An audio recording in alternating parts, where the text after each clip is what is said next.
Fala, galera do YouTube! Então, gente, continuando aqui nós falando sobre trigonometria, vamos começar agora uma nova playlist sobre trigonometria, só que agora é a trigonometria no círculo, né? Nós falamos na playlist anterior da trigonometria do triângulo retângulo e agora vamos começar a trigonometria no círculo, que é muito importante também, conteúdo importantíssimo da matemática, ok?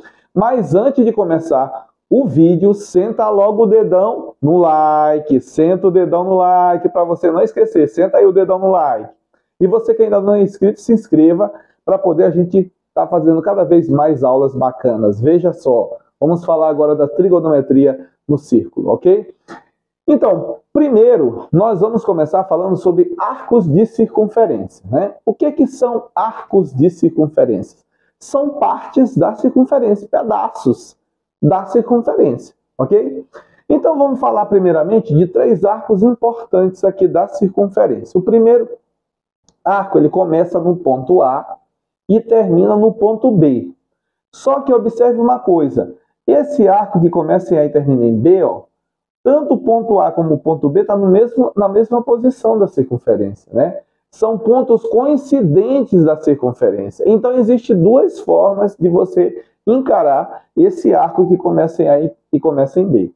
Ele pode começar em A, terminar em B, mas sem sair do lugar, né?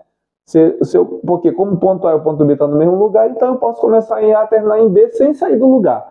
Quando eu faço isso, eu tenho um arco nulo, porque vai ser só esse ponto mesmo da circunferência, não vai formar um arco, um pedaço da circunferência, é só um ponto da circunferência. E esse arco que é só um ponto da circunferência, nós chamamos de arco nulo, né? Então, vamos colocar aqui, ó, arco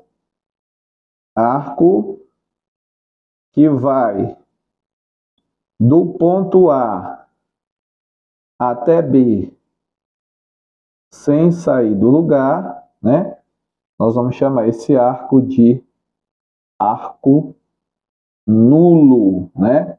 Por quê? Porque ele é só um ponto da circunferência, ok? Agora, tem outro arco aqui, ó, que começa em A e termina em B. Só que esse aqui eu começo em A, passo pelo ponto C e vou até chegar de novo no ponto B, né? Que está na mesma posição do A, né? Começa em A, passa por C e termina em B. Então, esse arco aí, ó, ele fez a circunferência inteira, né? Para poder sair de A e chegar em B. Ele teve que andar a circunferência inteira. Então, nesse caso, nós chamamos arco de uma volta, né? Então, vamos colocar aqui, ó, o arco que sai de A, passa pelo C, né? E termina no B. Esse arco aqui é o arco de uma volta. Uma volta, certo? Então, esse arco de uma volta é a circunferência inteira, né? Já esse arco nulo é apenas o ponto, né? Apenas esse pontinho aqui, ok? Agora, tem outro arco aqui que eu quero mostrar para vocês, que é esse arco que sai do A e vai até esse ponto aqui que eu vou chamar de D, ó. Esse ponto D, certo? Tanto faz ele ir por aqui, ó, direto, de A para o D, né? Ou tanto faz ele ir por aqui, ó, de A, passando por C até chegar no D, vai ter o mesmo tamanho, né? Vocês observaram que AD, tanto indo para um lado como para outro, vai ser um arco do mesmo tamanho. E esse arco é chamado de arco de meia volta, porque ele corresponde à metade da circunferência. Se você vier por aqui, percorre a metade da circunferência. Se você vier pelo outro lado, percorre a outra metade da circunferência. Então, todos os dois arcos, tanto ACD quanto AD, são arcos de meia volta, né? Então, vamos colocar aqui, ó, arco AD e arco ACD, tanto pelo um lado quanto pelo outro, né? Como é que são chamados esses arcos aqui?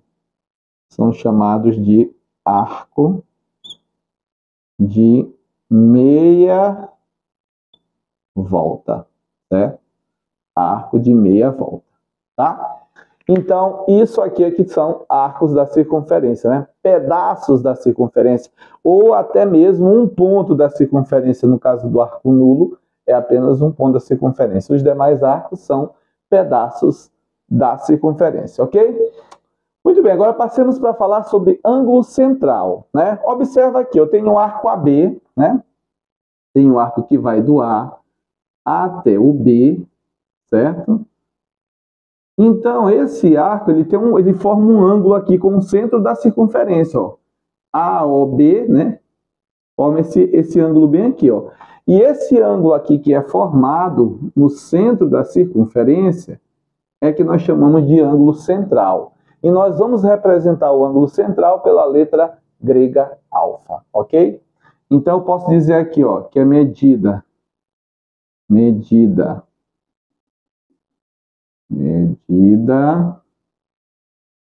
de AOB é igual a alfa, certo? Então, isso aqui é o ângulo central, né? Observa que aqui eu fiz exemplos com números, né? Usando graus como medida, né? Então, aqui, ó, eu tenho um ângulo central que mede quantos graus? 30 graus, né? Então, esse aqui, ó, esse alfa aqui, ó, alfa é 30 graus. O ângulo central, nesse caso, é 30 graus. Nesse outro exemplo, eu tenho um arco maior, né? Observa aqui, ó. Aqui é o arco CD, né? Que tem o ângulo central 30 graus. E aqui é o arco PT. Esse arco PT também tem o ângulo central bem aqui, só que ele é maior, né, do que 30, ele é 150 graus, né? Então, vamos colocar aqui, ó, alfa é igual a 150 graus, certo? Então, gente, o ângulo central vai ser representado pela letra grega alfa, é o ângulo formado pelas extremidades do arco e o centro da circunferência, né? Aí, essas duas semirretas que ligam as extremidades do raio do arco ao centro da circunferência formam esse ângulo, nós chamamos de ângulo central, representado pela letra grega alfa, né? E aqui temos um exemplo em que alfa é 30 graus e aqui outro exemplo que alfa é 150 graus, ok? Passemos então para a medida de um arco e comprimento de um arco. São duas coisas diferentes. Uma coisa é a medida do arco, outra coisa é o comprimento do arco, certo? Então, observa bem aqui, para você entender a diferença, ó, que aqui eu tenho duas circunferências, uma menor, outra maior, certo? Mas elas são concêntricas. Por quê? Porque ela tem o mesmo centro. O centro da menor é o centro também da maior. Nessa situação aqui, ó, dá para a gente perceber perfeitamente que uma coisa é a medida do arco, outra coisa é o comprimento do arco, né? A medida do arco vai ser igual à medida do ângulo central, ó, certo? Bem aqui o ângulo central, observa que esse ângulo central serve tanto para o arco AB, certo? Quanto para o arco CD. Então, os dois têm a mesma medida, né? Então, a medida do arco AB é alfa, esse ângulo bem aqui do centro. E a medida do arco CD também é alfa, certo? Então, o ângulo central ele serve de medida para os dois arcos. Então, é tanto a medida do arco AB quanto a medida do arco CD. Agora, o comprimento do arco, nós vamos representar pela letra L, ó. Por isso que eu botei aqui L1 e L2, certo? O comprimento do arco é esse pedaço aqui, ó, esse comprimento linear, né? Que vai daqui do ponto A até o ponto B, isso que está destacado aqui, ó. Essa curva aqui, ó. Então, isso aí nós chamamos de comprimento do arco, certo? Então, esse comprimento ele é uma medida linear, né? Já a medida do arco é uma medida angular. Aí está a diferença, né? Medida de um arco é uma medida angular, se mede em graus, em radianos e tal.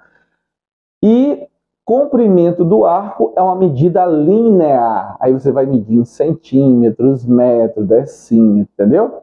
Então, por exemplo, dá para você perceber que a medida de AB ela é menor do que a medida de CD.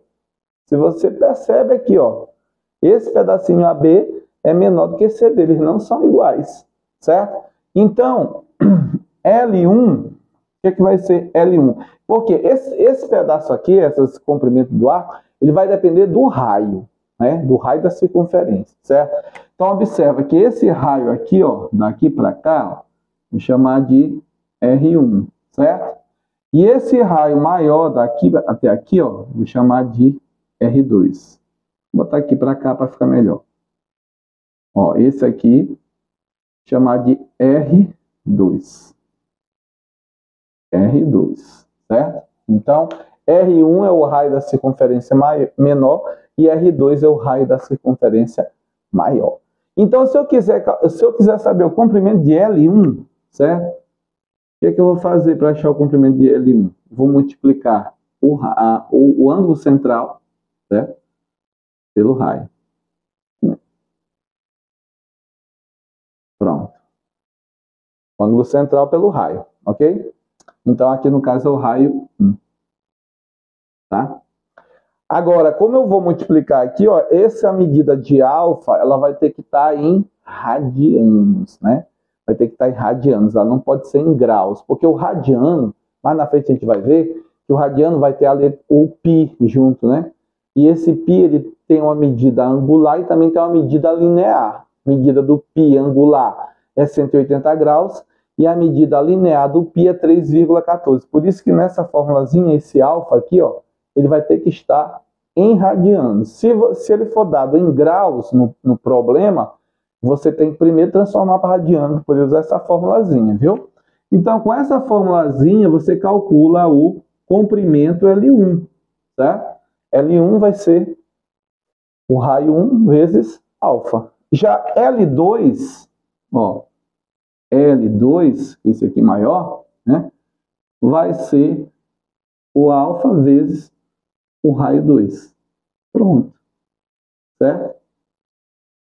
Então, observa que a fórmula para o comprimento é só multiplicar o ângulo central pelo raio, né?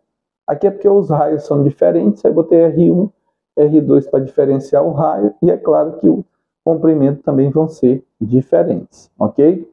Então, medida de um arco é a mesma medida do ângulo central, certo? Então, por isso, eles têm medidas iguais, né? Medidas dos arcos são iguais. Agora, comprimento do arco já é uma medida linear e depende do raio, né? Quanto maior é o raio da circunferência, maior será o comprimento do arco, ok? Então, isso para diferenciar medida de comprimento. Se vocês gostaram desse vídeo, não esqueça de deixar o like. E para você que ainda não é inscrito no canal, se inscreva para que a gente possa estar fazendo mais aulas tão bacanas quanto esta, porque a matemática é linda, meu povo. Tchau, tchau. Like, like, like.